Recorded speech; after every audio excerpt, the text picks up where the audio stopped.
Muy bien, bienvenidos a todos a la sexta edición del Foro de Diseño Social y Sustentable. Mi nombre es Pamela Márquez, soy la coordinadora y en el día de hoy vamos a contar con la ayuda del moderador técnico Ariel, a quien pueden recurrir si tienen algún problema. Les recordamos a todas las personas que están asistiendo en vivo que pueden realizar preguntas o hacer comentarios a los expositores que se leerán al final de todo en el momento de debate. Y a los expositores les recordamos que tienen 10 minutos para realizar su exposición y cuando yo levante la mano va a significar que les queda un minuto para poder terminarla. Vamos a dar inicio a la tercera comisión que tenemos el día de hoy, titulada Diseño Regenerativo y Sustentabilidad Ambiental. Esta comisión agrupa experiencias que parten del territorio, los saberes locales, la biodiversidad y la comunidad como ejes de diseño sostenible. Las propuestas dialogan con el patrimonio natural y cultural, explorando nuevas formas de habitar, producir e intervenir a través de una mirada regenerativa y contextual del diseño. El primer expositor del día de hoy nos acompaña desde Colombia. Le he pedido que también, si pueden, nos cuenten desde dónde nos están eh, compartiendo hoy este proyecto, desde dónde están ubicados hoy. El primer expositor es Ernesto Vidal. Bienvenido, Ernesto, te escuchamos.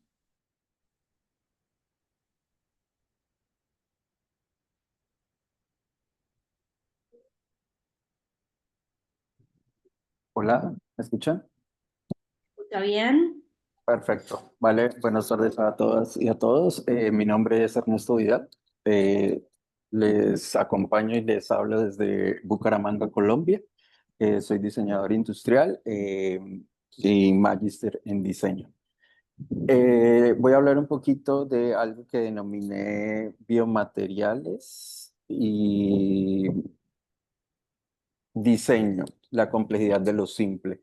Y quisiera resaltar como esas dos palabras, como algo que en palabras puede sonar muy fácil, pero que digamos que lo que vengo a contar fue el ejercicio que me llevó a decir es algo muy complejo de hacer.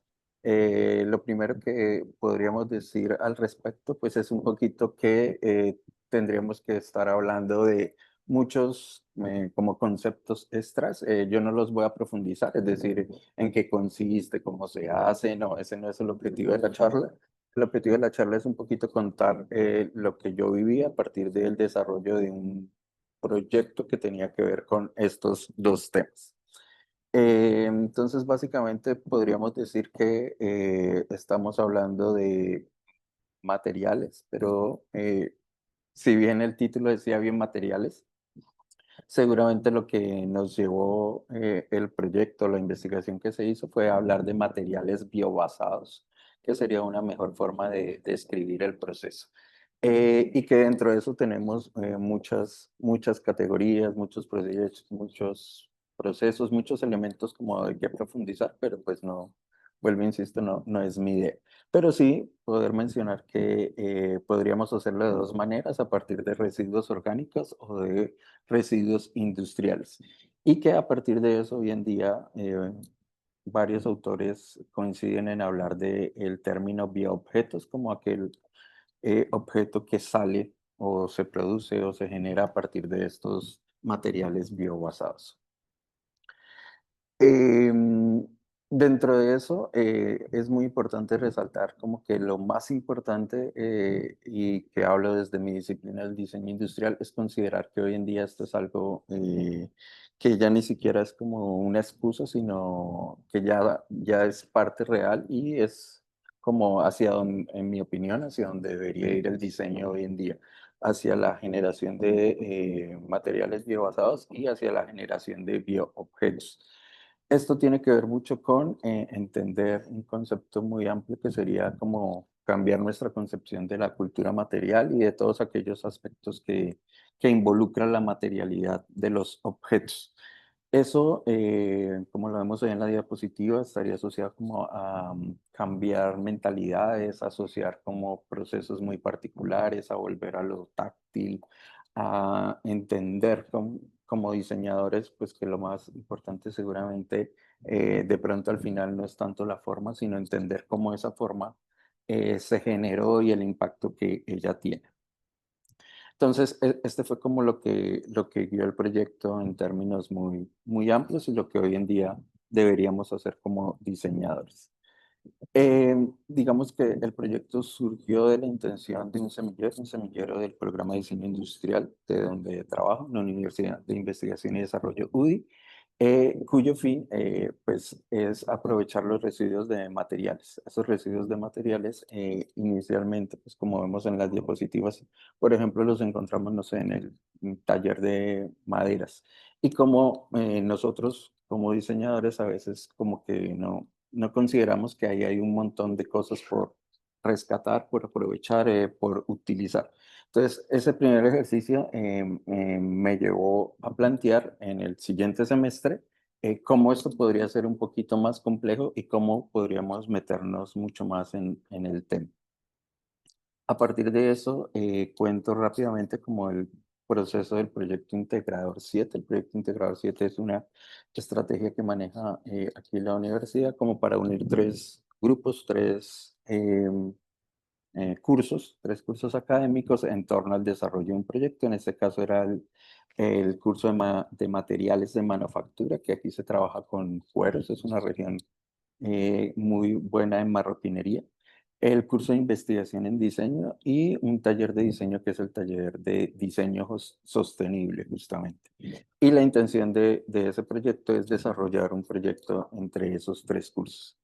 A partir de eso, a mi cargo pues estaba el curso de investigación y digamos el enfoque desde el diseño podría ser, digamos, lo más sencillo que podría ser un ejercicio como el que mostré anteriormente.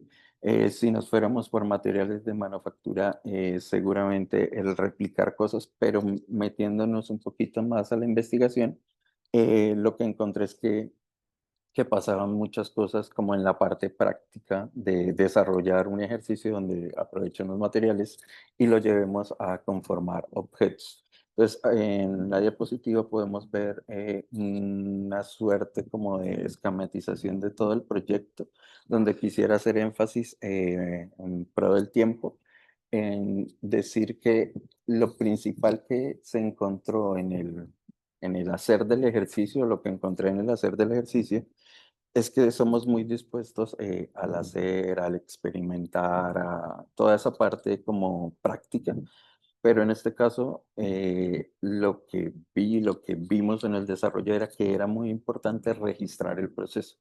Generalmente los estudiantes, en este caso, son muy dados al hacer, pero muy poco al registrar el proceso. Entonces, todo lo que pasó con este proyecto se fue complejizando un poco, si se pudiera decir, con que los estudiantes debieran hacer un proceso que era muy experimental, pero que también le requería mucho de una parte desde la investigación, que es la documentación del proceso. A partir de eso, entonces lo que fue pasando con cada una de las fases del proyecto es que los estudiantes no solo tenían pues, que experimentar, sino tenían que ir registrando su proceso para en realidad poder llegar a un resultado viable, entendiendo que teníamos, perdón, me devuelvo, una limitación, pues que es el tiempo del semestre, y otra, y es que queríamos que sí se aplicaran los resultados. En esa lógica, al principio desarrollamos los docentes de los cursos unos formatos que fue los que poco a poco siguieron los estudiantes, que básicamente son estos tres iniciales: un formato de elaboración de las probetas, un formato de caracterización de los probetas y un formato de seguimiento de las probetas. ¿Eso con qué fin? Con el fin de generar unas probetas que sirvieran para el desarrollo del material biobasado. En este caso trabajamos a partir de dos elementos, o con residuos de cocina o con aprovechamiento como de residuos en general.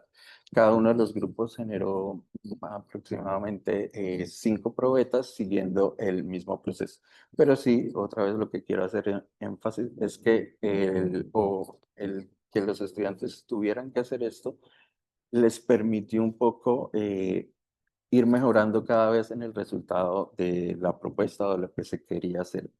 ¿Por qué? Porque básicamente lo que fue pasando, por ejemplo, este es el formato de trazabilidad. Este formato ya no lo generamos nosotros. Los mismos estudiantes sintieron la necesidad de organizar ya sea en este caso por fechas, qué era lo que iba pasando con cada una de las probetas que se estaba haciendo y cómo podrían ir documentando el ejercicio que estaban haciendo. Lo mismo pasó con este formato de aplicación. Aquí ya después de 3 meses donde se hizo el seguimiento de las probetas, se pasa a una parte de diseño, pero igual todo lo que está, por ejemplo, en este formato es decisión de los estudiantes y es decisión de cómo iban argumentando qué era lo que se podía hacer con el material que se estaba diciendo.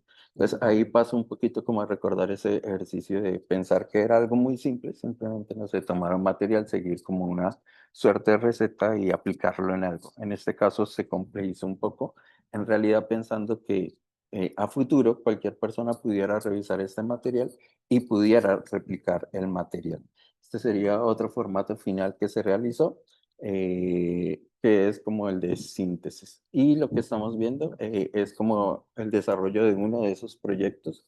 Se hicieron 5 proyectos donde el proceso fue muy similar y muy parecido al que estoy mostrando.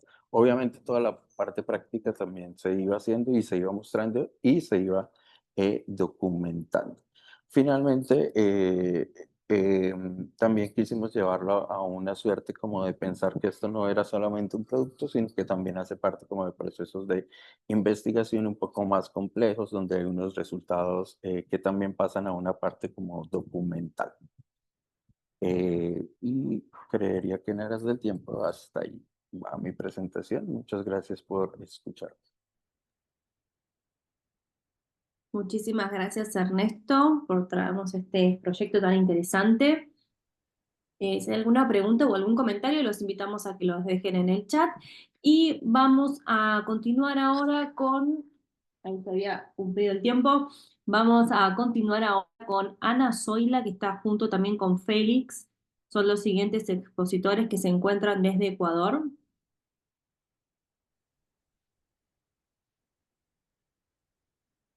Muy bien, ahí ya están compartiendo pantalla. Sí, muy buenas tardes, ¿me escuchan? Muy bien, ya podemos escuchar y ver la presentación, ya se ve en la pantalla. Ok, me avisan cuando pueda comenzar. Puedes comenzar. Ok, muy bien. Buenas tardes con todos y todas. Es un gusto estar nuevamente en el Congreso de la Universidad de Palermo. Vamos a presentar junto a la arquitecta Ana Zoila Franco este proyecto que hemos trabajado en una comuna, que es sobre la optimización del uso del bambú en el diseño de interiores eh, para obtener o fomentar estrategias sostenibles en la construcción de mobiliario decorativo. Somos de la Universidad de Guayaquil, pues de aquí de Ecuador. Y, y bueno, este estudio analiza el potencial del bambú como una opción sostenible para la fabricación del mobiliario en esta comuna playera que da en la costa ecuatoriana, que se llama Libertador Bolívar. Nosotros hemos hecho algunas pruebas técnicas, actitudes culturales con los locales. Hemos visto su realidad económica para evaluar la viabilidad de la construcción de estos mobiliarios decorativos utilizando la caña en bambú, que es un elemento que hay mucho en esta zona y que los artesanos de esta localidad pues lo utilizan para construir muebles que venden en la carretera. Ya les voy a mostrar unas fotografías. Durante la entrevista se hicieron algunas encuestas, observaciones de los usuarios. También trabajamos en conjunto con los líderes comunitarios y obviamente con los artesanos, ¿no? Libertador Bolívar es una parroquia, una comuna de la parroquia Manglar Alto que queda en la ruta de Spondylus, en la costa ecuatoriana, en la provincia de Santa Elena. Ahí tenemos una vista aérea y ahí tenemos pues fotos de la playa, ¿no? Es una playa muy, muy extensa, muy, muy hermosa. Ahí ustedes pueden ver en la foto principal. Y también aquí ustedes pueden observar la cantidad de muebles decorativos que construyen y que venden en la carretera a las turistas o personas que pasan por ahí cerca, ¿no? Ellos usan mucho el bambú y también la tagua, ¿no? Que es otro elemento que crece bastante en esta zona. ¿Ya? Construyen no solamente muebles, sino también lámparas y accesorios decorativos, ¿no? Bueno, también utilizan otro material para construir hamacas y, y cuadros, hacen de muchas otras cosas. Nosotros, como universidad, pues intervenimos en esta comuna para sobre todo para promover el uso sostenible del bambú para el diseño y la construcción de muebles, dado que a veces ellos, pues como son artesanos, no lo utilizan de una manera óptima, no se habían hecho nunca pruebas de resistencia, de humedad y otras pruebas que la arquitecta Ana Franco realizó, porque ella conoce mucho esta comunidad, ¿no? Dentro de los objetivos específicos estaba investigar y documentar las propiedades técnicas del bambú, así como su disponibilidad y viabilidad como material de construcción y fabricación de muebles, ¿no? También identificar y analizar las mejores prácticas técnicas, ¿no? En la construcción de los muebles y también incluso para las viviendas de la zona. Aquí recalcamos que nosotros de este proyecto salieron algunos temas de tesis de los chicos de diseño de interiores, porque somos la carrera de diseño de interiores, que hicieron algunas otras cosas adicionales. También se invitó a empresas de acá de Ecuador como Novacero y otras empresas que nos ayudan dando charlas de capacitación a los artesanos de la comuna. Y nosotros también ahí les explicamos algunos procesos y procedimientos técnicos para el tratamiento de la caña guadúa. Otro objetivo específico era proponer la implementación de proyectos de diseño relevantes sostenibles para la comunidad utilizando el bambú. Uno de ellos, pues, era el diseño arquitectónico de un puente peatonal, ¿no? Porque en la comuna estaba dividida por un estero, ¿no? Y tenían un puente muy, muy maltrecho, construido de diversos materiales, entonces ahí se les diseñó un puente con caña guadúa para que ellos lo construyeran, ¿no? Se les dieron los planos y todo eso, aunque todavía no se lo construye, estamos en el proceso porque el proyecto aún no termina, ¿ya? Eh, la metodología que utilizamos fue no experimental, fue descriptivo interpretativo con un enfoque mixto. La primera etapa era entre junio y septiembre, porque el año pasado, pero el proyecto tiene una duración de 2 años, entonces todavía estamos en otra etapa que es ya la presentación de los planos, sobre todo del puente y de los muebles. Eh, Se participaron, dice, 127 artesanos y líderes comunitarios y el grupo meta eran 10 barrios que conforman la comuna y, como les mencioné, también contábamos con la participación de los estudiantes de último ciclo, los que están haciendo tesis, ¿no? De este proyecto salieron 3 tesis eh, adicionales. Bueno, dentro de los estudios que se hizo a la caña guadúa, al bambú de esta zona, eh, que se hicieron en laboratorios, bueno, de esto salió un Scopus, ¿no? Que les puedo compartir el enlace para que puedan revisar toda la documentación técnica que se sacó. Pero entre los principales puntos que tenemos es que el 78,3% de los artesanos de la zona califican la resistencia al bambú como adecuada para sus muebles. Ya les voy a mostrar algunas fotos que se diseñaron, ¿no? La durabilidad de estos muebles, cuando es el bambú tratado adecuadamente, es de 8 a 15 años y el bambú tiene una buena resistencia mecánica favorable para esta zona. Recuerden que estamos en una zona de costera, ¿no? En donde la salinidad a veces daña todo lo que es metal. Dentro de las perspectivas socioculturales, notamos que hay una mayor aceptación de este tipo de muebles entre los jóvenes, más que en adultos mayores, ¿no? Y las percepciones tradicionales aún influyen en la aceptación general y que el cambio cultural es clave para la adopción de estos muebles, para la utilización, incluso para la construcción de sus viviendas de la zona. Ahí ustedes pueden ver los artesanos y los muebles que se hicieron en prototipo y luego se comenzaron a construir. Están ya con especificaciones técnicas, con el bambú tratado, ¿no? Con barniz para darle brillo. Estos son otros tipos de muebles que se obtuvieron, decorativos para las viviendas. También dicen que por lo general los hogares destinan entre 50 y $200 anualmente para la compra de mobiliario y el objeto es captar el interés sobre la capacitación del bambú y de los artesanos, ¿no? Que ellos puedan capacitarse para obtener un mejor tratamiento de este material. Las condiciones de la vivienda también favorecen diseños modulares y adaptables. Dentro de los desafíos, bueno, faltan talleres que estén capacitados tecnológicamente para un tratamiento adecuado del bambú y también algunas tradiciones que influyen en la aceptación y la percepción de estos muebles en la zona.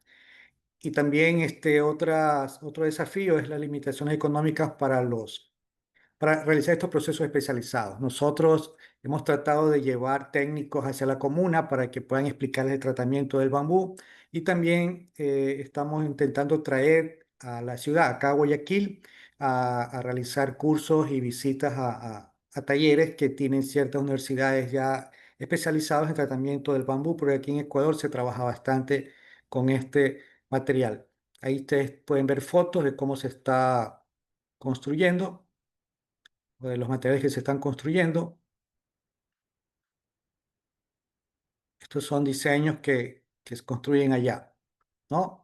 Este, bueno, entre las recomendaciones, nosotros apuntamos a que se mantenga una capacitación técnica en el tratamiento y fabricación del bambú, de que se implementen estrategias de cambio y posicionamiento del uso del bambú en esta comuna y la participación pues de la comunidad en diseño y producción de esto, ¿no? Que ya no solamente hayan talleres artesanales, sino que también se hagan ya talleres un poco más industrializados. Quisiera que mi compañera Ana Franco también nos va a dar algo sobre las conclusiones y el impacto esperado. Anita, sí puede conectarse. Arquitecta Ana.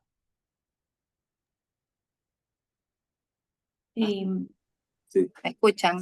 Sí, sí, sí la escuchamos. sí, sí. Bien, Ana, bueno, te pido por favor si puedes ser breve porque ahí, ya se acabó el ¿sí me tiempo. escuchan? Sí, sí, Anita. Ya, como conclusión podemos decir pues que eh, el impulso del uso sustentable del bambú en la Comuna Libertador Bolívar no solo representa una alternativa ecológica para el diseño y la construcción de mobiliarios, sino que también constituye una estrategia clave para dinamizar la economía local de esta comuna y revalorizar también los saberes ancestrales, como a través de capacitaciones técnicas, promoción de emprendimiento artesanal, así como también el cambio en la percepción cultural acerca de la bondad de este material tradicional que prácticamente se está convirtiendo en un símbolo de la modernidad y la sostenibilidad. Gracias a esto, pues, es posible consolidar una economía creativa con identidad territorial. Gracias. ¿Alguna pregunta? Muy bien, entonces les agradecemos mucho la exposición del día de hoy. Los invitamos a dejar sus contactos en el chat. Mientras tanto, vamos a dar paso, perdón, al siguiente expositor que nos va a acompañar el día de hoy. Ariel, te pido por favor si podés con los que quedaron encendidos. Bien, vamos a dar paso a Jorge Ludueña, que es el próximo expositor del día de hoy. Jorge, bienvenido. Cuando quieras podés iniciar. Ya te vemos. Hola Pamela, ¿qué tal? Déjame, estoy preparando la exposición, pero las diapositivas, me comentas si ya las ven ahí, por favor. Bien, ahí ya se ve. Falta solo poner pantalla completa. Ya, ok. Bien, buenas tardes. Me gustaría comentar que estoy ahora acompañado de Enrique Mora y falta nuestro colega Juan Carlos Bamba. Juntos somos parte del Laboratorio de Vivienda de Interés Social de la Universidad Católica Santiago de Guayaquil. Y hoy le queríamos un poco introducir al tema de comunidades productivas, tomando en cuenta que esto nace de el proyecto piloto que realizamos de refugio de emergencia con ecomateriales. Así que vamos un poco a explicar la problemática y cuáles han sido los antecedentes del proyecto que actual estamos trabajando. Bueno, un gusto con todos, muchas gracias. El proyecto surge como una respuesta a los problemas que se generan. En Ecuador tenemos el fenómeno del Niño y cómo este fenómeno afecta a las comunidades rurales en la costa del Ecuador, en donde en el último año aproximadamente 10.710 personas fueron afectadas por el fenómeno, causando inundaciones, causando problemas de sanidad, causando que las viviendas se perdieran por deslaves, inundaciones de ríos y dejando a muchísima gente afectada y en sectores aislados. Sobre todo esto afecta más en las zonas rurales. Y tenemos imágenes como estas, donde la gente totalmente aislada pues tiene que sobrevivir durante el tiempo invernal. A partir de esa problemática, nosotros en nuestros talleres de proyectos somos docentes, el grupo laboratorio somos docentes en la materia de proyectos arquitectónicos y desde el laboratorio hemos estado trabajando durante los 2 últimos años en comunidades productivas, en donde planteamos a los estudiantes y a través del grupo de investigación experimentaciones sobre la vivienda social en comunidades periurbanas y rurales en la costa ecuatoriana. Nosotros como laboratorio hemos generado le llamamos los 10 mandamientos, en donde casi que una norma para que los talleres funcionen es que los proyectos deben cumplir con estos criterios de sostenibilidad: modulación, prefabricación, progresividad, flexibilidad, productividad, diversidad, colectividad, accesibilidad, economía y ecología. A continuación, pues vamos a ver algunos trabajos que han desarrollado nuestros estudiantes de fin de carrera, en donde desde el año pasado trabajaron en ecoaldeas y comunidades productivas, y aquí vemos pues cómo se integran todos los equipamientos dentro de una comunidad, cómo permiten que las viviendas, no solo se piensa en la vivienda, se piensa en la agrupación y cómo forman parte de un sistema que no solo, como decimos, atendemos a la vivienda, sino a la producción, la generación de hábitat en general. Creando conjuntos resilientes, conjuntos que son como una comunidad, que son capaces de generar sus propios alimentos, su propia energía y cómo integran todos estos elementos a un solo sistema. Bueno, aquí vemos algunas imágenes del proyecto, y luego pues a partir como antecedente también de estas comunidades productivas, la Facultad de Arquitectura de la Universidad Católica ha tenido una fuerte experiencia y ya bastante anterior sobre la construcción con ecomateriales. Hemos estado experimentando mucho sobre el bambú, el uso del bambú y las fibras naturales en las construcciones. Y uno de los principales proyectos que se han venido desarrollando, que se desarrollaron desde el 2017, perdón, fue el Refugio Antártico Ecuatoriano, en donde se realizó una investigación sobre cómo el uso de fibras naturales que provienen del residuo agroindustrial podía servir como insumo y materia prima para la elaboración de paneles de cerramiento. Aquí vemos algunos materiales que se usaron como el maíz, el ábaco, el coco, el bambú, etc. A partir de esa investigación se generaron una serie de paneles de cerramiento en donde se logró generar un refugio que fue desarrollado en un nevado aquí en Ecuador, como a 3.500 metros de altura, a partir de estos materiales de residuos agrícolas. Y luego, como una segunda experiencia, se llevó a cabo el desarrollo del prototipo del refugio del Antártico. que se lo llevó a la Antártica como dentro de la expedición de Ecuador en esa región. Avanzamos.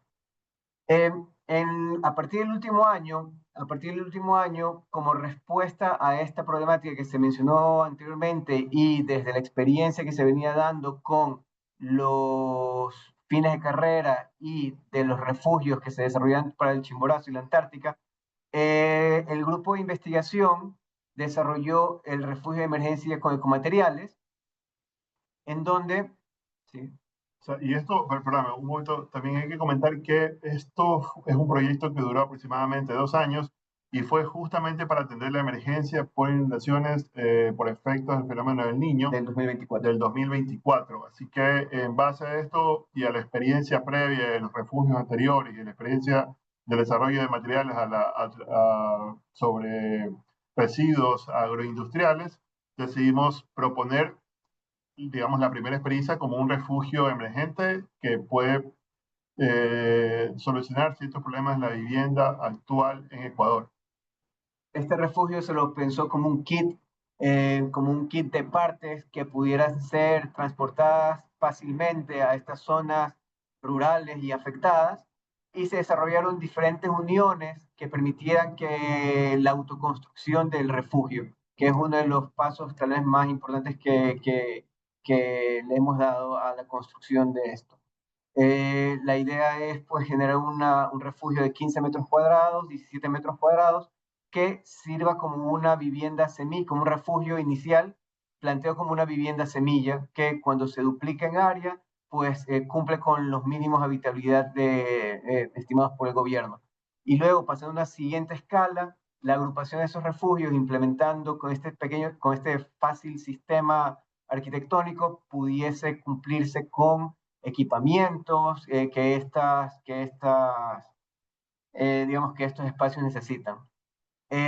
Bueno, aquí vemos alguna imagen de la implantación de las viviendas, siempre considerando espacios donde se puedan desarrollar las relaciones interpersonales, zonas de agricultura para las familias, etc.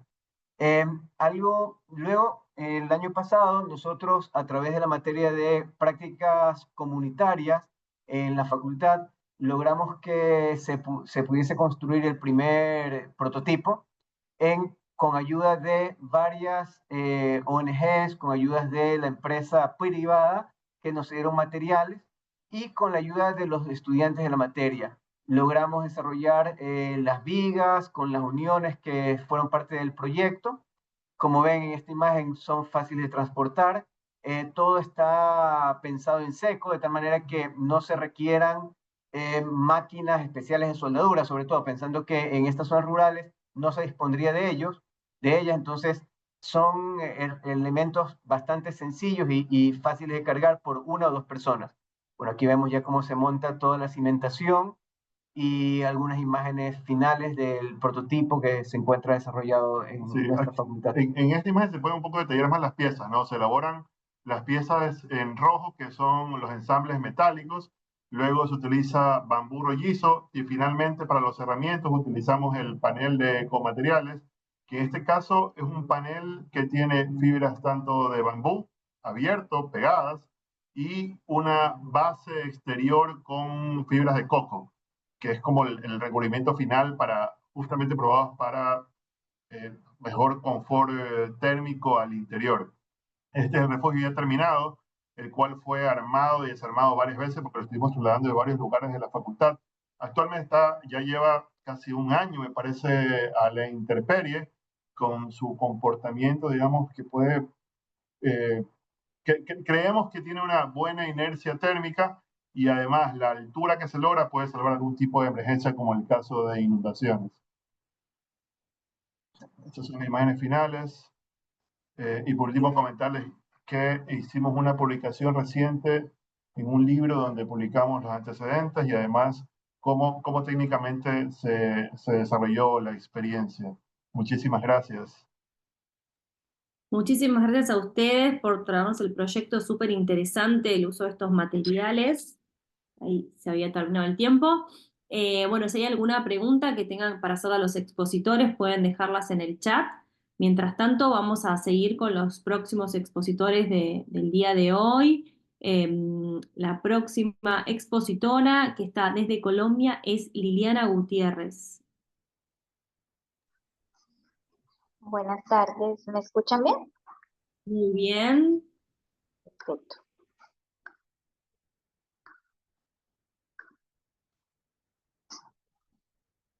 Me avisan cuando ya se esté compartiendo la pantalla. Ya la estamos viendo. Creo que ya sí. Un momento que necesito retirar aquí una cosita para poder. Listo. Parece pantalla completa. ¿Sí? ¿Ya se ve todo bien? Listo. Se ve perfecto. Perfecto. Bueno, buenas tardes para todos. Muchísimas gracias por este espacio que me brindan. Yo soy Liliana Gutiérrez, les voy a presentar el proyecto que se titula De la naturaleza a la innovación, desarrollo de materiales compuestos para un mundo más sostenible. Temporada 2, energías renovables. El año pasado yo también presenté la primera temporada de este proyecto y esta vez les voy a contar otra parte que hemos trabajado, que fue enfáticamente energías renovables. Yo soy Liliana Gutiérrez, soy diseñadora industrial, tengo un máster en diseño social y ambiental y soy docente y coordinadora de investigación del programa de diseño industrial de la Institución Universitaria de Bellas Artes y Ciencias de Bolívar, Cartagena, Colombia. Bueno, el proyecto básicamente hace parte del semillero de investigación que yo coordino, que se llama DICILAB, Laboratorio de Diseño y Ciencia para la Sostenibilidad. Y digamos que este proyecto básicamente se enfatiza en la exploración y la creación de biomateriales y donde pues la idea es hacer combinaciones de fibras, aglutinantes naturales y el objetivo es poder desarrollar alternativas sostenibles a los materiales convencionales. En esta temporada el énfasis fue el tema de energías renovables y su objetivo fue construir y diseñar productos donde se pudiesen mostrar nuevas alternativas sostenibles y de baja complejidad, aprovechando las energías renovables. Podría ser energía solar térmica, energía eólica y fotovoltaica. Este proyecto lo desarrollé con los estudiantes de diseño sostenible que hacen parte del semillero y esto fue hecho el año pasado en el segundo semestre, es decir, hace exactamente un año. El equipo de los estudiantes de sexto semestre de la institución en la cual trabajo. Y bueno, digamos que el proyecto también arranca en esta ocasión en esta temporada básicamente con dos situaciones problema, la situación ambiental y la situación social. Ambiental se trabajó, se identificó básicamente la dependencia de fuentes no renovables. Es decir, en Colombia aún dependemos en gran medida de combustibles fósiles como el carbón y el petróleo y esto genera altos niveles de emisiones de CO2.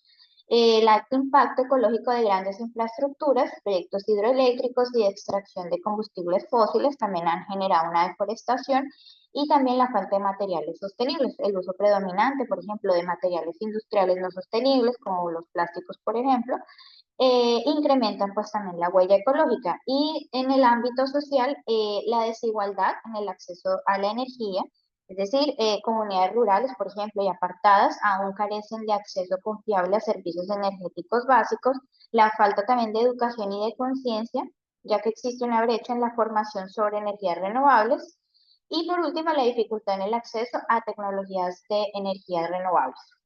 Entonces, es decir, como el tema, por ejemplo, sus altos costos, falta de infraestructura y limitaciones técnicas, pues dificultan a muchas comunidades adoptar soluciones energéticas sostenibles. Es por eso que nace el objetivo del proyecto, que es desarrollar soluciones sostenibles basadas en materiales compuestos naturales y que faciliten el acceso y aprovechamiento de energías renovables en Colombia, contribuyendo a mitigar los impactos ambientales y abordando las problemáticas sociales relacionadas con la equidad y el acceso a tecnologías limpias. Dentro de los objetivos específicos tenemos algunos como investigar y determinar necesidades actuales de la sociedad con relación al tema de las energías, investigar las propiedades físicas y químicas de las fibras y aglutinantes, es decir, todos los componentes que requeríamos dentro del proyecto para poder crear los biomateriales, analizar también resistencias y condiciones ambientales de los biomateriales, diseñar y prototipar productos de baja complejidad que utilicen materiales compuestos y puedan favorecer el aprovechamiento de energías renovables. Y por último, evaluar la efectividad de este prototipo. De forma muy general les muestro la metodología que usamos dentro del proyecto. Se divide en 3 fases. La primera fase donde se enfatiza en toda la creación del biomaterial, donde los estudiantes hacen una investigación sobre los materiales componentes, hacen una experimentación de materiales, hacen 3 sesiones de experimentaciones, 3 sesiones en clase y también 3 o 4 sesiones en casa, pruebas físicas y optimización de combinaciones. La segunda fase ya es como tal el desarrollo y el diseño del prototipo, en este caso productos basados en energías renovables. Y por último, la última fase, evaluación y efectividad de los prototipos y evaluación a nivel de impacto ambiental. De forma muy general les cuento los 2 proyectos más sobresalientes que tuvimos dentro de esta temporada. El primero se llama Aerogen. Este proyecto lo desarrollaron Juliana y bueno, Daniel, sé que no los conocen, pero igual me parece importante poder mencionar sus nombres, que son los autores de este proyecto. Este proyecto se enfatizó en desarrollar un generador eólico a pequeña escala y de baja complejidad, pensado para las comunidades y que estos puedan acceder fácilmente a una fuente de energía renovable y sostenible. Este aerogenerador, y el objetivo era hacer carga de dispositivos de baja carga, perdón, de baja potencia, y fue hecho con cáscara de huevo triturada, gelatina sin sabor, fibra de sisal, para poder generar mejor rigidez y una resistencia al agua y durabilidad frente a la exposición solar y sobre todo a la exposición de humedad y con el contacto también del viento. Un poco también les muestro imágenes del proceso de construcción del prototipo. Este al final fue el prototipo que diseñaron. Y pues por último, sé que igual me gustaría poderles contar como más en detalle todo lo que sucedió, pero bueno, fue un proceso bien intenso para poder, sobre todo, lograr un material con las condiciones y las propiedades necesarias para estas condiciones que ellos buscaban, lo que les digo, sobre todo el tema de condiciones ambientales y a la humedad. Interesante que quiero también mostrar es que este proyecto también participó en una red colombiana de semilleros de investigación aquí en Colombia en mayo.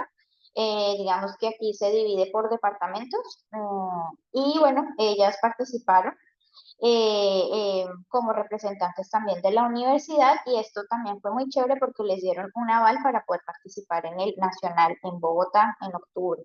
Y el siguiente proyecto se llama Thermobox. Este proyecto fue muy bonito porque fue un recurso educativo interactivo que permitiera a estudiantes de primaria aprender sobre la energía solar y su importancia con las energías renovables. Fue una herramienta bien interesante porque el objetivo era que los niños de colegio pudieran entender cómo funcionaba los principios de la energía solar térmica. Y bueno, acá les muestro un poco como el proceso de cómo ellos realizaron digamos, producto. Fue mezclado con yeso, yute, algodón y esos eran los componentes que tenía la caja térmica, por decirlo así. Tenía una lupa, una caja térmica, un vaso y la idea era que con ese vasito, y, digamos que aquí entraba la luz, para que pues los niños pudieran entender un poco cómo era el intercambio pues de temperatura. Entonces este proyecto la verdad me pareció muy bonito y que me parece interesante poderlo traer a pues presentárselos el día de hoy. Ya para finalizar, pues les muestro así de forma muy general lo que estamos trabajando dentro del curso. Este año ya estamos trabajando, es una nueva temporada, estamos trabajando, nos estamos, digamos, que incursionando en el tema de la moda sostenible. Si se puede el próximo año, pues me gustaría muchísimo poderles contar lo que estamos trabajando. Pero bueno, con forma de conclusión, digamos que estos ejercicios muestran, muestran las posibilidades que se pueden generar para poder construir productos que se puedan, o sea, que se puedan utilizar las energías renovables. Entonces, esto es un pequeño ejercicio que muestra que es posible hacerlo. Muchas veces nosotros pensamos a veces yo siempre le digo a mis estudiantes que las energías renovables muchas veces no son tan renovables, o perdón, no son tan sostenibles porque económicamente a veces son muy difíciles de acceder, hacerles los mantenimientos, y por esto fue interesante que ellos vieran que hay otras alternativas sencillas, pero que es posible. Entonces, digamos que esto para mí fue una de las conclusiones más importantes. Obviamente hay que seguir trabajando, el tema de biomateriales es un tema que hay que seguir trabajando, son muchos aspectos de pruebas y errores, y pues considero que fue un ejercicio muy interesante, y bueno, el objetivo es poder seguir haciendo unas mejores optimizaciones de los materiales. Y bueno, muchísimas gracias, al Foro de Diseño Social y Sustentable de la Universidad de Palermo por este espacio, y si ustedes quieren nos pueden seguir en Instagram, @DC Lab, para que puedan ver un poquito de lo que estamos trabajando. Muchísimas gracias a todos. Muy bien, perfecto, Liliana, con el tiempo, muy interesante todo lo que nos trajiste para compartir. Espero que el próximo año puedas traer sobre lo de moda sostenible. Así que bueno, Gracias. trabajo. Bueno, vamos a continuar con la siguiente expositora, que es María Curtiño. María, yo ahora no te estoy viendo conectada, no sé si cambió el nombre, pero bueno, como no la estoy viendo conectada, vamos a dar paso a la siguiente expositor, que es Matías Ceballos. Matías, Hola, ¿qué bienvenido. tal? Ahora comienzo a conversar. Sí,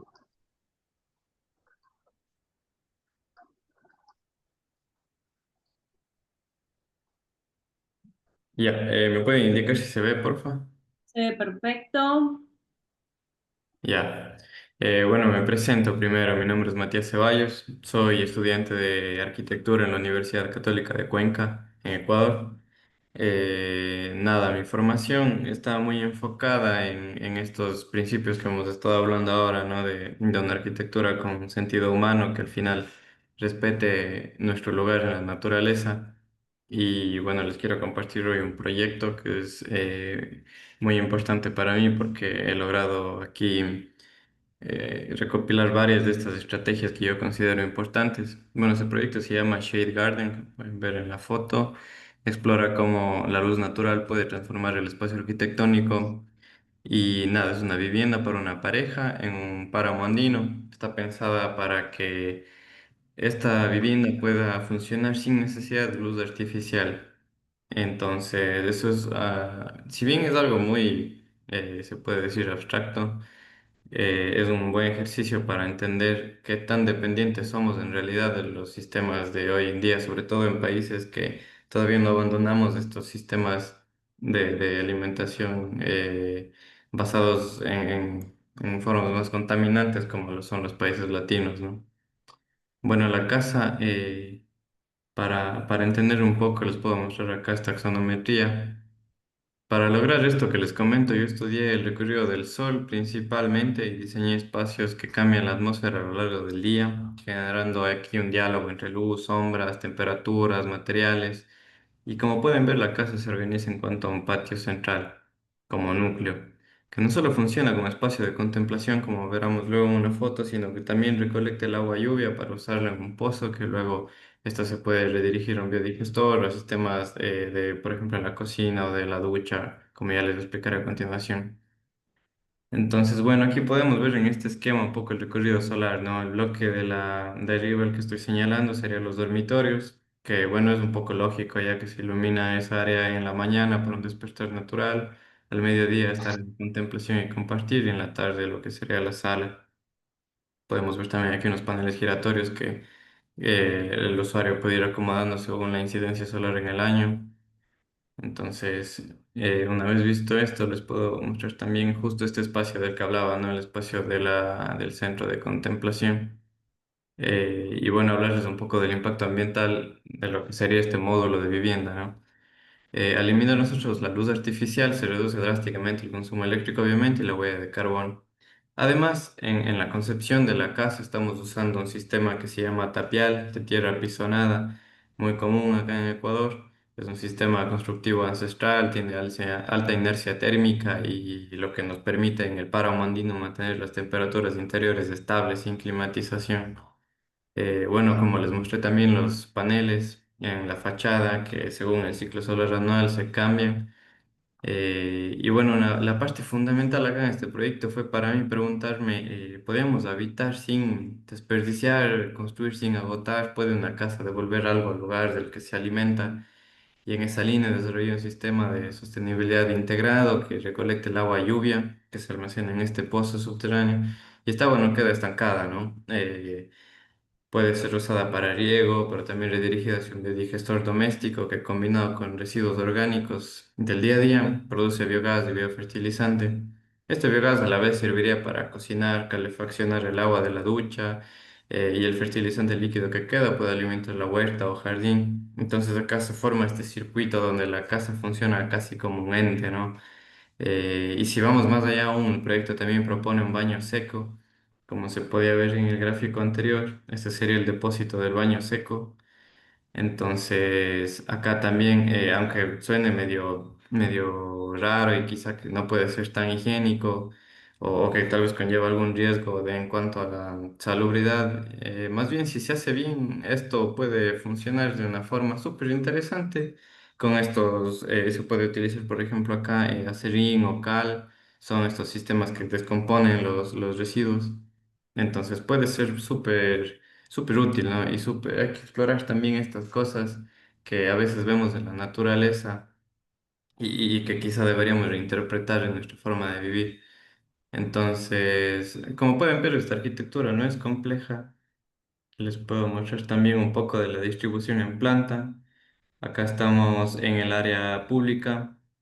Tenemos el nexo y el área privada. Pueden verlos bastante simples para una pareja, como les comento. Entonces, acá también se pueden desarrollar estos módulos, ¿no? O sea, esto se puede adecuar fácilmente a muchos entornos.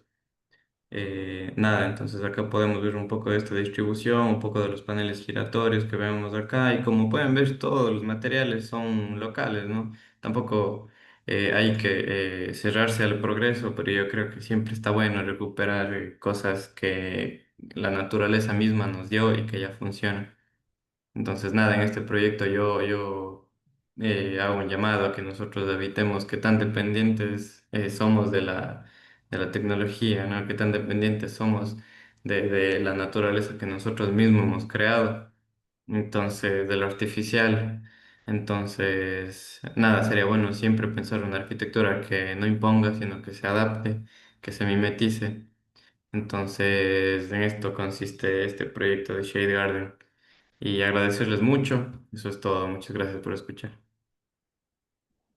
Matías, muchas gracias por traernos este proyecto tan interesante y todas las preguntas, ¿no? que planteabas, esto de poder devolver algo y de cuán dependientes somos de la artificialidad que creamos, ¿no? Y cómo eso también nos perjudica la salud y muchas otras cosas, ¿no? Que veo que vos ahí lograste construir no solo una vivienda, sino como una especie de ecosistema súper interesante. Bien, si hay alguna pregunta para Matías, pueden dejarla en el chat. Sí, ahí Vamos, tenemos una. bien, ¿Querés que la hagamos ahora o lo hacemos al final, como siempre? vamos a hacerla al final. Dale, Vamos dale. a hacerla al final. Vamos a continuar ahora con María Cutiño. María, bienvenida. Hola, buenas tardes. A ver, Tardes. Ahí te vemos. ahí estamos. A ver, ahí comparto.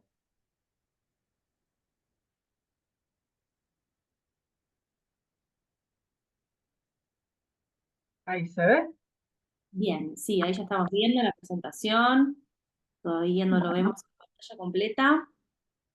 ¿No se ve en pantalla completa? A ver, Vemos al costadito como otra parte de la presentación. A ver si ahora lo vemos.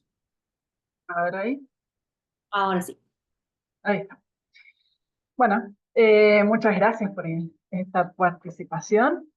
Y yo les voy a hablar un poco respecto, voy a ir a un poco a detalles un poco más técnicos sobre las construcciones naturales. En este tema va a ser la parte de la construcción mecánica, es decir, el comportamiento mecánico y térmico de las construcciones con quincha. Y un poco vamos a hacer un poco de introducción para que sepan a qué nos referimos con las construcciones de quincha. En principio, bueno, tiene que ver la construcción con quincha a la construcción con tierra. Y que si pueden ver acá a la izquierda, tenemos las zonas en las cuales hay construcciones con tierra a nivel mundial, y acá a la derecha se pueden ver cuáles son las zonas sísmicas que hay a nivel mundial. Si pueden compararlo, pueden ver que hay una similitud entre las zonas en las cuales se construye con tierra y en las zonas sísmicas, lo cual no es un impedimento el construir con tierra, porque es una duda que suele surgir muy seguido. Luego, con las construcciones con tierra las podemos catalogar en tres distintos grupos, que son los que tienen una estructura, los que son monolíticos, como puede ser el adobe, lo que es albañilería, lo que es el bloque de tierra comprimido. Bueno, y acá la estructura que entraría a la quincha, que es en donde entra con un sistema de entramado. Acá un poco para que tengan de conocimiento, la quincha, bueno, hace referencia al vocabulario quechua y vincula el uso de la caña o de la madera para hacer entramados dentro de los muros de una vivienda.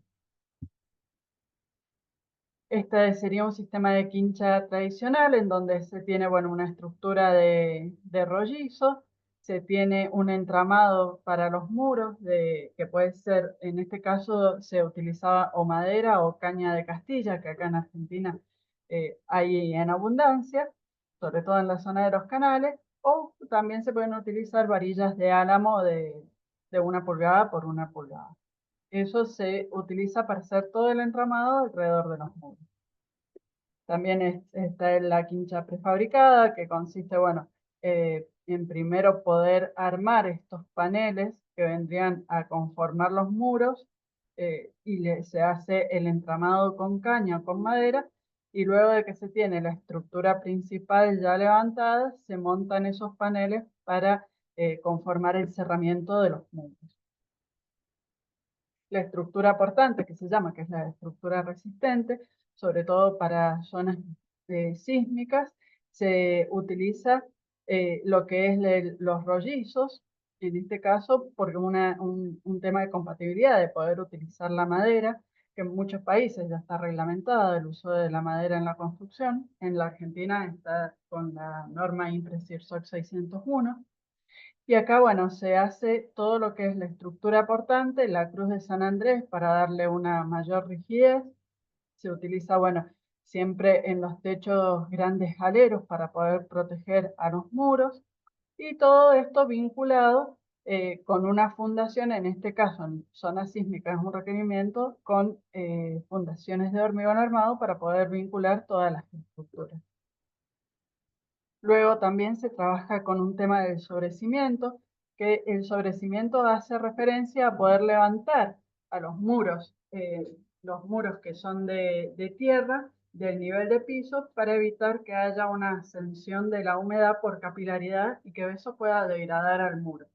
Para eso se utiliza, o puede ser un zócalo de ladrillo, un zócalo de piedras, levantar con una viga de fundación desde el nivel, acá tenemos el nivel de piso terminado, acá el nivel de piso terminado, y se tiene luego todo lo que es el muro de cerramiento. Entonces hay una diferencia entre los dos niveles para evitar que se afecten los muros. Bueno, acá tenemos distintos tipos de muros, con más cerrado el entramado, con entramados más abiertos. En este caso se tiene con cañas en ambas caras del muro. En este caso se utilizaron cañas y listones de álamo. Y bueno, se conforma el muro utilizando la estructura principal para hacer de soporte. Luego se prepara lo que es el barro, que en esto la característica principal es utilizar un barro o una tierra que sea rica en arcilla, que es lo que va a hacer el aglutinante de esa mezcla. Luego también la fibra, que puede ser la paja de trigo o de algún otro cereal, y todo eso se mezcla en una cancha y se deja descansar. También se le puede agregar guano, aguas de penca, distintos aditivos para darle una mejor trabajabilidad. Con la mezcla ya preparada se empieza a rellenar los muros. en distintas etapas, se pueden llenar de una sola vez o se puede ir llenando por partes. Y una vez que están los muros llenos, esta es la característica que tienen estas viviendas terminadas. Estas están ubicadas en Mendoza, en zonas de montaña, esta está en zonas frías, estas en las zonas de Cuyo de Argentina. Y bueno, tienen la característica de que son muros entre 15 y 30 centímetros de espesor. La carpintería es de madera en la mayoría de los casos. En los casos en los que se puede, se utiliza DBH, el doble vidrio hermético, para mejorar el comportamiento térmico de estas construcciones. A partir de estas construcciones también se quiso saber cuál era la respuesta que tenían frente a distintos ensayos de carga. Entonces se fabricaron muros a escala 1 en 1 de 1,80 m por 1,30 m para hacer ensayos de resistencia mecánica. En este caso fue al choque blando que se ensayaron, que consiste en dejar caer este saco de cuero a diferentes alturas y poder ver si sufría algún daño estos muros. A partir, bueno, acá se pudo ver que en uno de los muros hubo un daño, hubo un desprendimiento acá de este panel. Sin embargo, el resto del muro no tuvo ningún daño, entonces, lo cual facilitó poder ser reparado. Este caso es el de la quincha prefabricada. En otros casos, quizás sufre otros daños y bueno, necesita otro tipo de reparación. A partir de estos ensayos se pudo ver que las deformaciones que tenían el muro para estos impactos entraban dentro de lo solicitado por la reglamentación. Luego también se ensayó esos mismos muros, se sacó el relleno y se ensayó a carga vertical. Acá se aplicó una carga y se lo ensayó para ver cómo era que rompía y cómo es que resistía. Y se pudo ver que el panel solo, sin relleno, resistía una carga de 12.000 kilos aproximadamente. Luego se hizo los mismos ensayos, a los paneles se les puso, bueno, un elemento de transición y un gato hidráulico aplicándole una carga y se lo ensayó a esa carga vertical para ver, bueno, cómo es que rompía y cuánto era la carga de rotura que tenía. Se pudo ver que resistía prácticamente el doble con el relleno y que el daño que sufría el panel en su mayoría era en la parte superior, dejando la parte inferior intacta y dando una buena resistencia frente a esta carga en estos casos de estos muros. Bueno, en este caso se pudo ver, hubo un caso donde rompió en esta parte inferior, acá, que fue una falla que hubo, bueno, en la madera, en el apoyo, pero se puede ver que toda la parte interior del muro permaneció intacta y sin ningún daño. Bueno, lo mismo se hizo una repetición de 4 ensayos y en todos se pudo ver que tenía una resistencia similar en todos los casos. Que si, bueno, se lo compara con el adobe y el ladrillo macizo, estando la quincha en un punto intermedio entre estos dos materiales, tiene un comportamiento aceptable para poder ser utilizado como sistema constructivo. Luego se ensayó también a una carga de corte horizontal, aplicándole la misma carga en el sentido de esta diagonal que tiene el panel y luego se lo ensayó aplicándole en el sentido opuesto a esta diagonal para ver cómo era el comportamiento. Acá, bueno, está puesto en cámara rápida. Ustedes ven, acá estamos apoyando la carga en la parte superior en el sentido de la diagonal y se ve cómo se va levantando toda esta parte de arriba y la parte de abajo se va desprendiendo. Y acá, bueno, es donde se produce la rotura. Y luego es en el caso opuesto en donde se aplicó la carga en el sentido opuesto a la diagonal que está acá. En este caso se ve que se sufre un pandeo el panel y se empieza a flexionar en este sentido, en donde se pudo observar que sufrió más daño aplicándole la carga en el sentido que no era de la diagonal que en el sentido de esta diagonal, mostrando la importancia de poder utilizar la Cruz de San Andrés en este tipo de construcción. Bueno, y acá un poco también datos técnicos de cómo es la resistencia que obtuvimos en cada uno de estos ensayos. Luego también a nivel país se tomaron registros de algunas viviendas construidas con quinchas en diferentes zonas de Mendoza. En este caso fue en climas áridos en Mendoza, en zona de montaña, y se pudo ver, bueno, acá pueden ver un poco las curvas. Esta curva que ven la roja es la curva de la temperatura exterior, y las curvas estas de acá arriba son las curvas de los ambientes interiores. Pueden observar que a pesar de que en el exterior hay una amplia variabilidad de la temperatura, llegando a temperaturas bajo cero en muchos casos, viendo zonas de montaña, en el interior de la vivienda, sin la necesidad de utilizar calefacción auxiliar, como había una estabilidad dentro de la vivienda, sin grandes variaciones de temperatura, sin grandes amplitudes. Acá en este caso donde se ven estos picos es que justamente el sensor estaba puesto en la cocina, entonces registraba justamente cada vez que se prendía la cocina para cocinar. Pero en estos otros casos pueden ver la estabilidad que se presenta en el comportamiento de estas viviendas.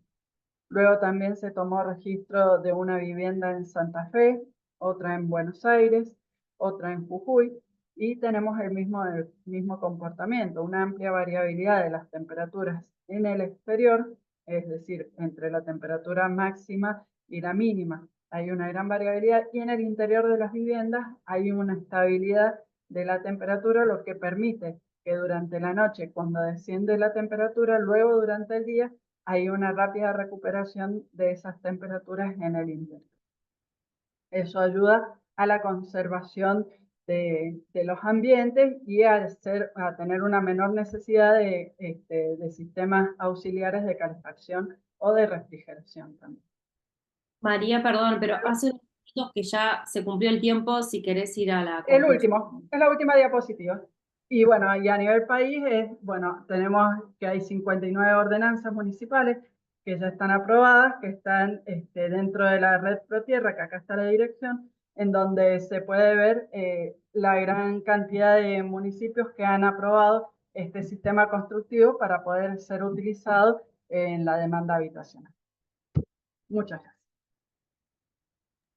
Muchísimas gracias, súper interesante la propuesta. La verdad es que yo no conocía el material y bueno, es muy interesante cómo se comporta y que está acá en la Argentina, ¿no? También.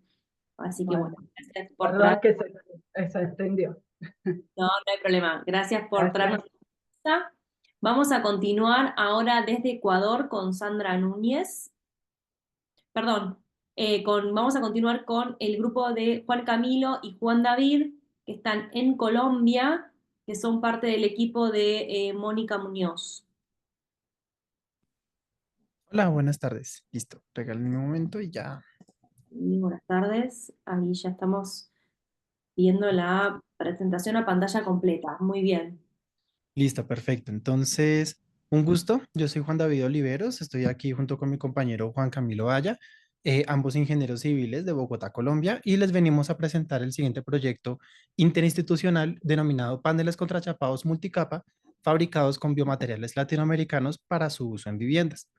Entonces, un pequeño contenido de lo que vamos a hablar ahorita a continuación, una pequeña introducción de quiénes somos, qué es lo que queremos realizar, cuál es la problemática que queremos resolver, cuál es el objetivo del proyecto a partir de esta problemática, cuál es nuestra propuesta desde la parte de ingeniería y diseño, la fabricación de estos elementos y cómo se pueden utilizar específicamente para vivienda. Entonces, una pequeña introducción al equipo. Nosotros somos un equipo conformado por ingenieros civiles, por arquitectos y por diseñadores de la Universidad Nacional de Colombia, la Universidad Distrital Francisco José de Caldas y la Universidad Colegio Mayor de Cundinamarca, todos en Bogotá, Colombia. Y pues la problemática grande que tenemos y que queremos abordar con este proyecto es principalmente el déficit habitacional en Colombia, entendiéndose como las deficiencias tanto estructurales como habitacionales que pueden tener las viviendas específicamente en Colombia. Los porcentajes que tenemos para el año 2021 es que para las zonas urbanas principalmente están rondando el 20% de todas las viviendas en zonas urbanas poseen algún tipo de déficit, mientras que en zonas rurales este déficit asciende a casi el 70%. Esto sucede principalmente porque las personas que construyen sus propias viviendas en las zonas rurales son sus propios habitantes, muchas veces sin los conocimientos técnicos necesarios para una estructura que sea confiable específicamente en eventos de alto riesgo como los sismos. Y pues esta problemática está enmarcada en otra problemática global que son las emisiones de CO2 de la industria de la construcción. Entonces aquí podemos ver en una gráfica que cerca del 28%, ¿sí? 38%, perdón, de las emisiones de CO2 están principalmente ligadas a la industria de la construcción, donde se pueden identificar principalmente en el uso de la construcción, sea en edificaciones residenciales o no residenciales, en la construcción de edificios y la fabricación de los materiales para la construcción, el concreto y el acero principalmente, y en otras actividades relacionadas a la construcción, ya sea en otro tipo de construcciones, como en infraestructura, puentes, vías o otros tipos de materiales utilizados en edificaciones. Para mitigar esta problemática se propone mucho el uso de la madera para poder utilizarlo como material estructural, específicamente en vivienda. Aquí podemos ver en esta lámina algunas de las propuestas, algunos de los productos que surgen a partir de la madera y hacemos un énfasis en la madera contralaminada que se utiliza en edificaciones de mediana y alta altura. La madera contralaminada consiste en un panel con varias capas, donde cada capa posee la dirección de las fibras longitudinales de la madera ortogonales entre ellas. Sin embargo, aquí surge otra pequeña problemática y es que se puede incentivar la deforestación si solo utilizamos la madera. Entonces, algunos expertos promocionan el uso de diferentes biomateriales, como algunos de los que ya han mencionado aquí anteriormente, que se puedan utilizar también para la construcción en general, específicamente en vivienda, nosotros lo abordamos como los productos de ingeniería de madera, concretos reforzados o el bambú laminado. En este lo hacemos un pequeño énfasis en el bambú en general, debido a que se puede conseguir en diferentes zonas tropicales. Y aquí vemos algunos de los productos que se pueden generar a partir del bambú, haciendo énfasis en los productos de la izquierda, que son los que principalmente se utilizan en la construcción. Entonces, a partir de todo este como panorama que tenemos, lo que nosotros queremos proponer, el objetivo que tenemos es ofrecer un producto combinando la madera, principalmente reforestada, y el bambú que se consigue en países tropicales, para poder generar un panel similar al CLT, que sea multicapa, para poder utilizarlo en construcciones de vivienda específicamente. Bueno, en este sentido, nuestra propuesta está orientada a la aplicación de los materiales compuestos laminados CLT, pero con la inclusión del bambú guadua, también conocidos como CLBT, Cross Laminated Bamboo Timber. Con el grupo de investigación hemos realizado probetas de madera laminada CLBT en diferentes disposiciones con el objeto de determinar cuál configuración es la más adecuada para su uso en muros para viviendas. Entonces, en la imagen se muestra la configuración CLBT3, que es un núcleo de acacia laminada y dos paneles contrachapados en guadua, y el CLBT5, que también es un núcleo de acacia laminada, pero con 4 paneles de guadua contrachapada. Bien, el estudio de la madera laminada ha tenido avances significativos y aplicaciones, digamos, reales en zonas más septentrionales del planeta, donde el CLT pues, ha demostrado tener buenas características para la construcción. Pues aquí surge la pregunta de, bueno, ¿y por qué no usar solo madera? Ya como lo comentaba mi compañero, pues un argumento, además del de evitar, digamos, la deforestación de un solo tipo de biomaterial, hemos encontrado que dentro de nuestras pruebas de laboratorio, bajo ciertos tipos de carga, como la que están viendo en la imagen, el proceso de ruptura con el CLBT es un poquito más controlado y se reduce la propensión de fallas abruptas. Eso es lo que vemos justo en la gráfica, donde se ven en las curvas naranjas, que es de madera laminada, se muestran esos picos pronunciados que lo que muestran son fallos o rupturas bruscas en la madera, mientras que las curvas moradas, que es ya el material CLBT, digamos, no lo presentan.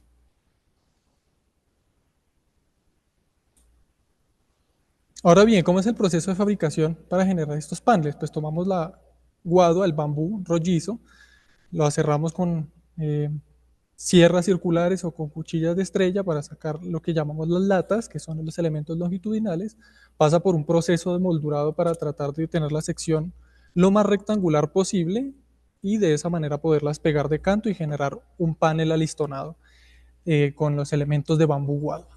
Con la acacia se hace exactamente lo mismo, se extrae el tronco, se aserra la madera, se obtienen los listones y se genera un panel alistonado. Luego se toman estos paneles alistonados y se llevan a una prensa y con pegamento y una presión constante que se aplica a través de unos mecanismos de platos, se genera una adecuada adherencia entre cada uno de estos paneles.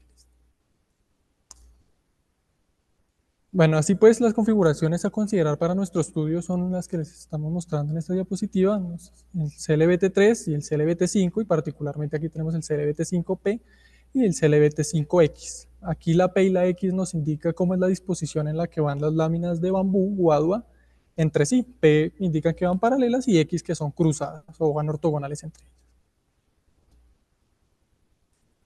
Bueno, en estas imágenes que les presentamos se muestran los usos que se les ha dado al CLT, que pues no se limita solamente como a la parte de acabados, la parte arquitectónica o elementos no estructurales, sino que también se ha utilizado en elementos que configuran el sistema de resistencia de edificaciones de baja y mediana altura. Entonces se han utilizado como elementos de suficiencia estructural. Miren, por ejemplo, la imagen de arriba y la imagen de la derecha en la que vemos que se ha cambiado todo ese sistema de retículas, de vigas en concreto, columnas en concreto, buen acero y placas solamente por elementos en madera, y estas particularmente son en madera laminada. Aquí observamos más ejemplos de sistemas estructurales con madera laminada, y pues aquí hay que establecer que una ventaja muy importante respecto a otros sistemas constructivos, que permite realizar sistemas modulares de fácil construcción, de baja adaptación, requieren menos maquinaria, y menos materiales asociados a la implementación en su construcción, por lo cual también es una oportunidad bastante importante en términos de la reducción de huella de carbono.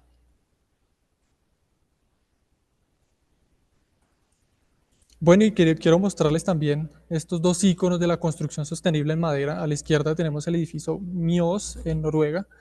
Es un edificio residencial de 18 plantas, alberga hoteles, apartamentos, oficinas.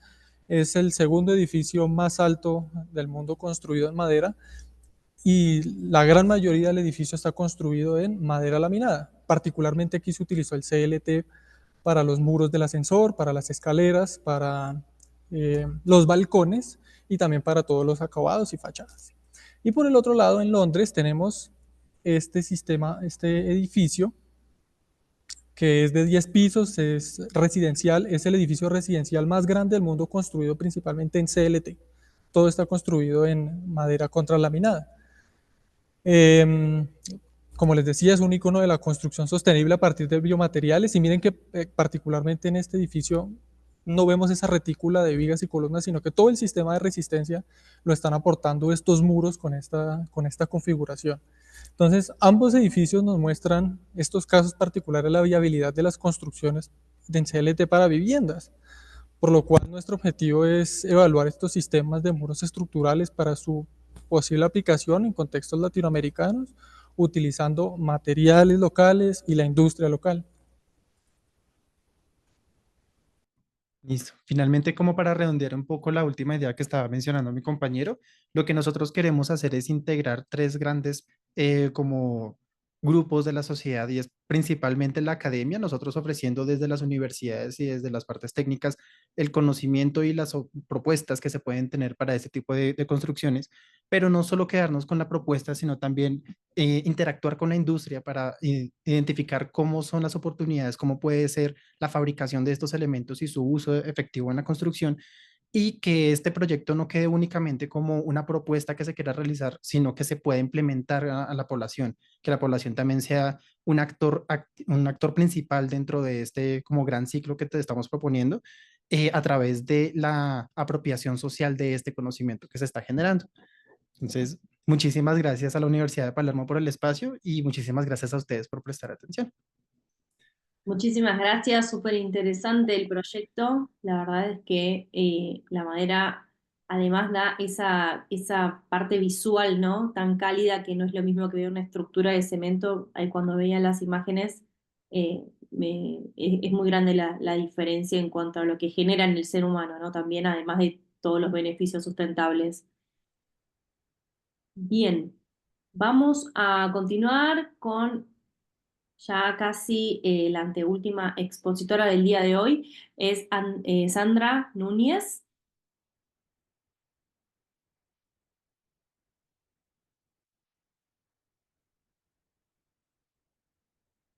Sandra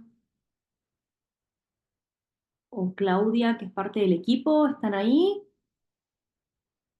Bien, si Sandra no está, vamos a dar paso a Sol Figueredo, que está desde Paraguay. Buenas tardes, ¿qué tal? Ya ahora Bueno, mismo me conecto. bien.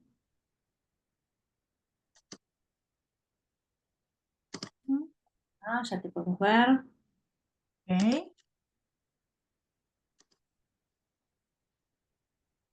Ahí, a ver.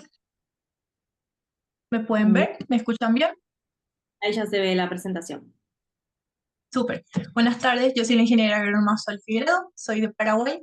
Quiero hablar un poquitito de los jardines para los polinizadores, dónde radica su importancia y los puntos a tener en cuenta a la hora de diseñarlos. Em, para ponernos un poquito en contexto, hay que tener tres conceptos básicos bien establecidos, que es, ¿qué es la polinización? ¿Qué son los polinizadores? ¿Y qué es un jardín para polinizadores? La polinización básicamente es un servicio ecosistémico de regulación. Los servicios ecosistémicos son los beneficios de la naturaleza que nos brinda y que les brinda a los hogares, las comunidades y las economías. Básicamente es definido como el proceso de transferencia de polen de la parte masculina de la flor a la parte femenina, donde ocurre una fecundación. Esto da parte del proceso de fructificación de las plantas. La polinización es hecha por los polinizadores, que son vectores que hacen de tránsito de polen de la parte masculina de la flor a la parte femenina. Existen polinizadores salvajes, que son los colibríes, las mariposas, algunos murciélagos, y existen los polinizadores administrados, que son comúnmente conocidos como la abeja, Apis mellifera, viven en apiarios y son administrados por seres humanos. Este tipo de jardines está enfocado principalmente en ayudar a los polinizadores salvajes. Un jardín para polinizadores es, básicamente hablando rápido, un área con una variedad de plantas con flores que proveen alimento y espacio para anidar. ¿Cómo es que nace la idea de desarrollar este tipo de proyectos y dónde radica su importancia? Es mundialmente la población de polinizadores salvajes está decreciendo muy rápidamente. Específicamente en América Latina es por la pérdida de su hábitat, ya sea por el uso del suelo o la deforestación. Este tipo de proyectos es súper importante porque cualquier persona que tenga un espacio, ya sea grande o pequeño en su casa, puede implementar este tipo de jardines donde se le da importancia, visibiliza y reconoce la potencialidad de los polinizadores nativos y silvestres y la necesidad de preservar y valorar su servicio de polinización, ya que la polinización es un servicio ecosistémico que afecta directamente a muchas ODS, principalmente al hambre cero, producción y consumos responsables y la vida de ecosistemas terrestres.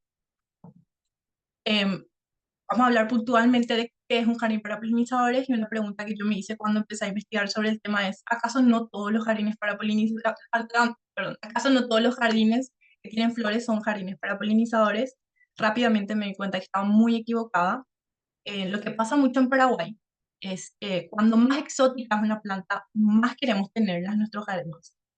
Un ejemplo muy importante, por ejemplo, son las orquídeas, que si bien son visualmente muy hermosas, no son autóctonas de nuestra región. Entonces, ¿qué pasa? Los polinizadores salvajes están acostumbrados a encontrar cierto tipo de plantas. En su acervo genético, ellos están como que están acostumbrados a encontrar plantas de cierta zona. Entonces, yo vengo y le pongo a mi polinizador una orquídea, él no la va a reconocer como alimento. Ocurre mucho eso, que desplazamos nuestras plantas nativas por plantas exóticas y estos polinizadores se quedan sin alimento.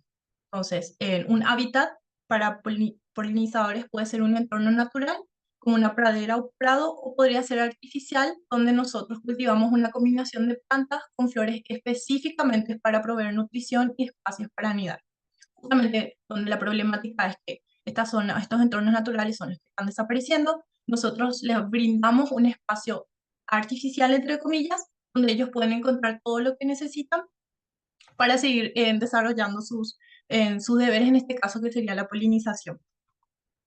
Para realizar una propuesta de diseño como mecanismo para la conservación de la población de polinizadores hay que tener en cuenta ciertos factores importantísimos, que son la zona geográfica, que nos va a ayudar a establecer las especies de polinizadores a quienes nosotros vamos a brindarles este espacio, y obviamente la funcionalidad y los costos.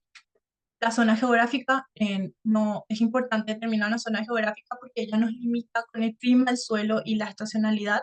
Obviamente no es lo mismo diseñar un jardín polinizadores para acá en Paraguay, donde tenemos un clima súper tropical, subtropical, lluvioso, que para una zona en Canadá, donde hace muchísimo más frío y la población de polinizadores luego es diferente.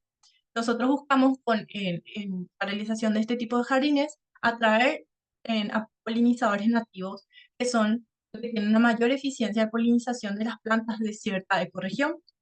También ayudarles a sostener la población de estos individuos locales. También nos ayuda a evitar problemas ecológicos como lo son las especies invasoras, que pueden llegar a alterar los ciclos naturales. Una vez identificada la zona, eso nos ayuda a identificar las especies predominantes de esa ecorregión específica, que nos ayuda a elegir qué plantas nosotros vamos a usar para diseñar nuestros jardines, que pueda llenar la necesidad de polen de estos polinizadores. También nos ayuda a hacer uso de algo que se llama síndrome de polinización por animales o polinización especializada, que es cuando evolutivamente una planta y un insecto se desarrolla para ayudarse mutuamente. Un ejemplo muy rápido y fácil donde se presenta este tipo de polinización es en la fotografía podemos ver un individuo de Xylocopa augusti, que es un abejorro carpintero. Acá en Paraguay, en guaraní le decimos mamanga, y una flor de la pasiflora, que es en Burucuyá. Podemos ver, este abejorro se caracteriza por tener el cuerpo cubierto con pelos y hace un zumbido muy importante a la hora de moverse. En la flor podemos ver que evolucionó como para que estos techitos amarillos que nosotros estamos viendo son el estambre donde ella tiene su polen. Naturalmente, esta abeja viene zumbando y se alimenta del néctar que podemos ver en la zona de abajo, en donde están las zonas de las antenas. Ella mete la cabeza, donde todo su cuerpo prácticamente roza con el estambre y ella se llena de polen. Pero este polen prácticamente queda adherido a la abeja porque ella, al zumbar, genera estática en sus pelitos y hace que el polen la cubra prácticamente todo el cuerpo. Hace muchísimo más fácil la polinización de estas flores. Nosotros podemos hacer uso de estos conocimientos para aprovechar que estas especies están especializadas para polinizar flores con esas características morfológicas y ayudarnos a obtener unos cultivos en calidad y cantidad mucho más grande de lo que sería, por ejemplo, unas frutas de Mburucuyá polinizadas por otro tipo de avispa, que también, si bien van a polinizar nuestras flores, no tan bien como lo haría un mamangá, por ejemplo. Para el diseño y los materiales, una vez nosotros delimitamos bien, determinamos todos los polinizadores que van a hacer uso de nuestro jardín y las plantas a ser utilizadas, se realiza un croquis como diseño base. Bueno, lo que nosotros buscamos a la hora de diseñar jardines para polinizadores es parecernos lo más posible a la naturaleza. La naturaleza no es perfecta, es un poco caótica, entonces visualmente puede ser que no sea tan placentero un jardín con muchos desniveles en las plantas, donde las flores son de diferentes colores, pero es a lo que las abejas y los colibríes y las mariposas están acostumbradas. Entonces a la hora de diseñar eso, a la hora de diseñar un jardín, tenemos muy en cuenta esa percepción de belleza y no tanto de la belleza de la cual nosotros estamos acostumbradas, que es un poco más estructurada. Para Para este ejemplo, el jardín que se diseñó es para un espacio en un parque acá en la ciudad de Cacupé, de Paraguay. Las plantas que nosotros elegimos están perfectamente, o sea, están escogidas para que cada polinizador que nosotros encontramos en la zona geográfica que estudiamos pueda encontrar alimento o se sientan cómodas con esta planta. Nosotros encontramos mariposas, colibríes, algunas abejas melíponas, que son abejas sin aguijón, algunos escarabajos también. Entonces estas plantas están elegidas justamente teniendo en cuenta las características alimenticias de cada polinizador que encontramos en nuestra zona geográfica. Acá podemos ver más o menos rápidamente, tenemos lavanda, jazmín, malvecino, la planta en Burucuyá, Santa Rita, y también es una forma muy buena, creo yo, de reciclar, es los jardines para polinizadores, en donde podemos reciclar material orgánico, ya sea madera, paja, algunos ladrillos, que funcionan como hotel para insectos, para esas polinizadores que no viven en colmenas y son más solitarias, y los bebederos que pueden ser cualquier recipiente llenos de rocas donde nuestros polinizadores puedan posarse y sin ahogarse para tener su fuente de agua. Esta es una vista aérea del jardín que nosotros realizamos, siempre teniendo en cuenta alternar las plantas y tener plantas que florezcan tanto en verano como en invierno para que no haya un agujero en la disposición de alimentos para estos polinizadores. Creo que se me acabó el tiempo. Muchísimas gracias por el espacio y esto es aplicable para cualquier parte del mundo. Solo hay que estudiar un poquitito a quienes estamos brindando este tipo de servicios y soluciones y es aplicable por todos. Muchas gracias, Sol. La verdad es que yo acá en varios lugares de Argentina vi estos hoteles para insectos, así que espero que se repliquen en otras partes del mundo. Sobre todo los vi en Mendoza y en algunas provincias de acá de Sí, Argentina. Bueno, gracias, muchísimas gracias. Sol fue la última expositora del día de hoy. Tenemos también a Bruno conectado, pero no estamos recibiendo respuestas. Creo que ahora ya incluso no está más conectado. No sé si no tenía algún problema en el micrófono. Bueno, tenemos unos minutos para leer alguna pregunta, para poder responderlos. También tienen todos los expositores sus micrófonos abiertos si quieren realizar alguna pregunta a algún expositor. Ariel, creo que teníamos una pregunta en el chat también. Sí, Ariel Martín nos hizo dos preguntas. Ujú. Una para Liliana, que era si los materiales sustentables es lo mismo que decir material sostenible o es distinto. Bien, Liliana. A ver si Liliana. Liliana, ¿estás por ahí? Sí. Bueno, es una pregunta, hasta me atrevo a decir un poco confusa, porque para nosotros en Colombia siempre nos referimos a sostenibilidad, bueno, la mayoría de las veces.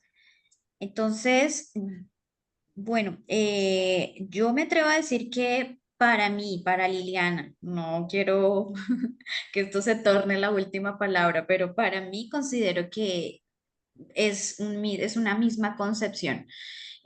Material sostenible, material sustentable, lo entiendo yo como una misma concepción. Es lo que yo opino.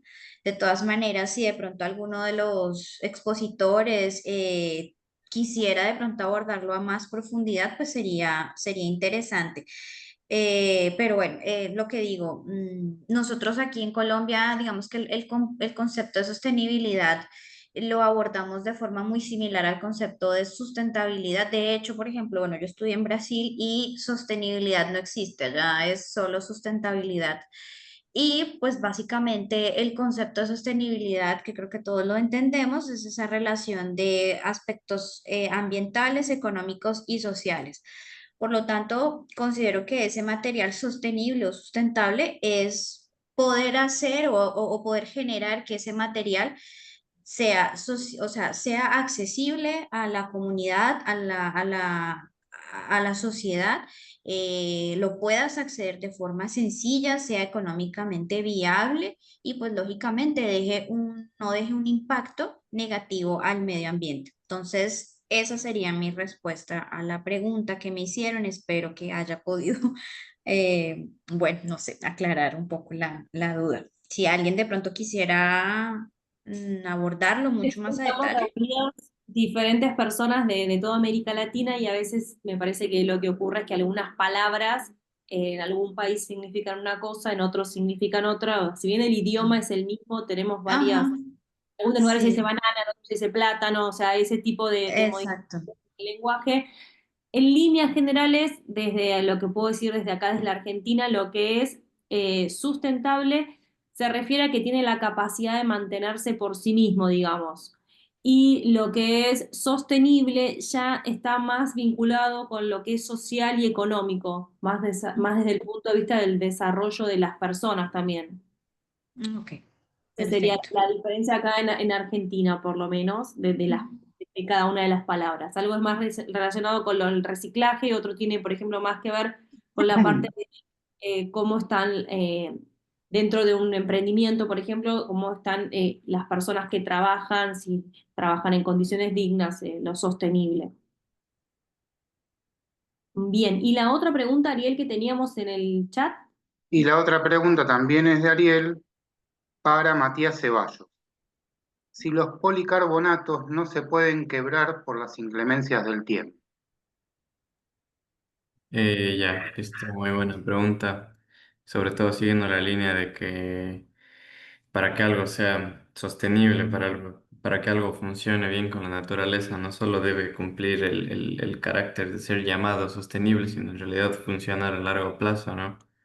Entonces, en este caso, el policarbonato funciona bien en este contexto del páramo andino, porque si se elige un policarbonato con protección UV, esto ya evita que se vuelva quebradizo con la incidencia del sol, que es muy grande en el páramo. Estamos a 3.500 metros de altura, entonces más cerca de la atmósfera, más pesada es la incidencia del sol.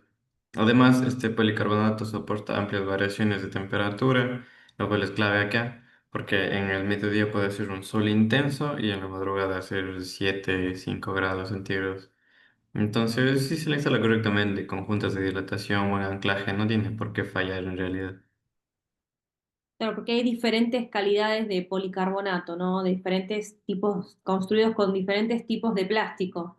La realidad es que el plástico también en este momento estamos combatiéndolo porque justamente tiene la propiedad esta de nunca descomponerse. O sea que bien aplicado podría realmente estar en algún tipo de techo o de, no sé, de lugar donde realmente dure millones de años sin descomponerse, si es el plástico indicado. Claro, en realidad, por ejemplo, claro que contamina más en su fabricación el plástico, pero por ejemplo, si ponemos un vidrio, en esa parte al menos un vidrio se puede romper y a la final reemplazarlo varias veces puede ser más contaminante a la larga que un plástico que dura, como dices, varios años y sirve solo una vez. Muy bien, muchas gracias por respondernos. Creo que no hay más preguntas. No sé si alguno de ustedes quiere agregar algo más, hacer algún comentario sobre el trabajo de otro compañero, alguna pregunta, algo que se hayan quedado sin tiempo para decir. Sería este el momento para hacerlo. Bueno. Muy bien, si no hay más preguntas, quiero en el nombre de la Universidad de Palermo y de todo el equipo que realiza el Foro de Diseño Social y Sustentables, agradecerles a todos por su participación y su tiempo. Si quieren profundizar o conocer más sobre alguno de los proyectos que estuvieron exponiendo hoy, los invitamos a que los busquen en el chat que tenemos, ahí compartieron sus redes sociales, sus páginas web. También en nuestra agenda, algunos expositores enviaron un PDF que está disponible para que lo vean con más información. Si quieren volver a ver esta charla, va a estar disponible a partir del 16 de septiembre en nuestro canal de YouTube y también a partir del 1 de agosto todas las personas que fueron expositores van a poder descargar su certificado de participación, así como también todas las personas que se registraron para ser oyentes de las comisiones. Los invitamos a participar de la próxima comisión que va a comenzar aproximadamente dentro de una hora. que se llama Diseño Situado, Estrategias Creativas para Resignificar el Territorio y la Memoria. Así que espero contar con la participación de ustedes. Muchísimas gracias por haber formado parte de esta comisión el día de hoy. Los invitamos también a seguir participando a lo largo de toda la semana. Hasta el día viernes tenemos 4 comisiones por día en el foro. Muchísimas gracias a todos y hasta luego.